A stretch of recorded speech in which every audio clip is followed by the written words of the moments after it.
पत्रकारांच्या समस्यांसाठी महाराष्ट्र राज्य पत्रकार संघ मुंबईच्या वतीने काढण्यात आलेली दीक्षाभूमी ते मंत्रालय पत्रकार संवाद यात्रा नागपूरहून मुंबईच्या दिशेने निघाली आहे। ही पत्रकार संवाद यात्रा सांगली जिल्ह्यात आली असता शेतकरी चळवळीतील नेते आमदार सदाभाऊ खोत यांनी या यात्रेची दखल घेतली आहे। राज्य सरकारने पत्रकारांच्या प्रश्नांकडे लक्ष द्यावं म्हणून खोत यांनी आवाहन करतानाच या यात्रेचं त्यांनी कौतुक देखील केलंय। बघूयात सदाभाऊ खोत नेमकं काय म्हणालेत ते। मला वाटतं की महाराष्ट्रामध्ये अशी एवढी मोठी लांब पल्ल्याची पहिलीच ही यात्रा आहे। निश्चितच वसंतराव मुंडेचे आणि आम्ही एक चळवळीतले सहकारी आहोत। पत्रकाराच्या पलीकडचं त्यांचं आणि माझं चळवळीतलं नातं आहे आणि ते विशेषतः गावगाड्यातल्या शेतकऱ्याच्या प्रश्नावरचं आमचं नातं आहे। अगदी शरद जोशींच्या काळापासून खऱ्या अर्थानं आमचं एक चळवळीच्या निमित्तानं संबंध आलेले आहेत।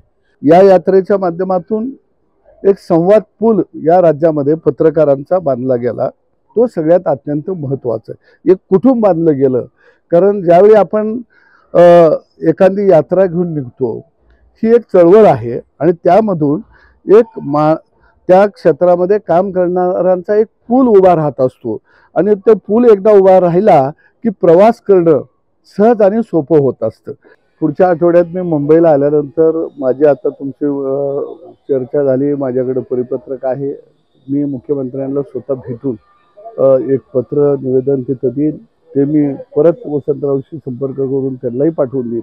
परंतु येणाऱ्या अधिवेशनमध्ये निश्चितपणानं या यात्रेच्या संवाद यात्रेच्या अनुषंगाने त्या ठिकाणी हे प्रश्न त्या पटलावरती मांडण्याचा प्रयत्न करेन। महाराष्ट्र राज्य पत्रकार संघ मुंबईचे प्रदेशाध्यक्ष वसंत मुंडे यांच्या नेतृत्वाखाली सुरू असलेल्या पत्रकार संवाद यात्रेच्या माध्यमातून राज्यातील पत्रकारांच्या प्रश्नांची मांडणी करण्यात येते। राज्य सरकारने पत्रकारांच्या प्रश्नांकडेही गांभीर्याने पाहावं अशी अपेक्षा असून त्यांची सोडवणूक व्हावी अशी मागणी समाजातील विविध स्तरातील मान्यवरांकडून होतीये। दीक्षाभूमी ते मंत्रालय या पत्रकार संवाद यात्रेविषयी आपल्याला काय वाटतं ते व्हिडिओच्या खालील कमेंट बॉक्समध्ये लिहा आणि नवनवीन व्हिडिओच्या अपडेट मिळवण्यासाठी चॅनलला सबस्क्राइब करा, लाईक व फॉलो जरूर करा।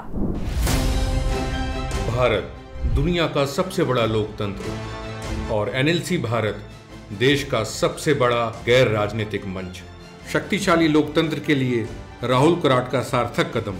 मुंबई में हुआ ऐतिहासिक प्रथम राष्ट्रीय विधायक सम्मेलन।